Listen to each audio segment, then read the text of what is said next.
what is the goal gradient hypothesis? Yeah, that's okay.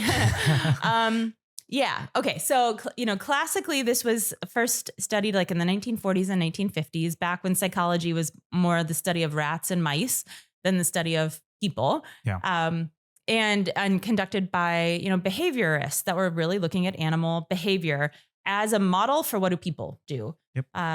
So, some of the classic studies on the goal gradient hypothesis are like, they take a mouse or a rat, and they get them when these little guys are hungry. They put them in a maze, and they have to figure out their way. They want to get to the finish line because they get a treat, they get a snack once they hit the finish line. So how fast do they make it through the maze? And what they found was that, of course, these little guys are hungry, so they move kind of fast to go find that reward. But in moving fast, they're like expending even more calories that they don't have, right?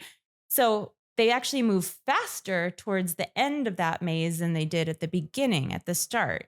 And the idea here is like when you see that finish line, when the finish line is near, you like double down, you invest even more to cross that finish line to get that reward. They studied it with rats or mice also, and how they put little harnesses on them that could measure how hard are the little rats and mice pulling. Same idea. They run faster, they pull more as they get closer to the finish line. Their effort or investment increases. Even if they have not as much to give at that point, they're giving even more than they did at the beginning. That's the idea of the goal gradient hypothesis. And we can feel that ourselves too, as people, well, why do we stay up late to try to get a project done for work, even if the deadline isn't the next day? Yeah. Sometimes we're just so into it and it feels like, oh, I'm almost done. Like, I don't want to go to bed until I get this done. If you have that feeling, that's the goal gradient feeling of like, I just want to cross that finish line and be able to be done with this thing.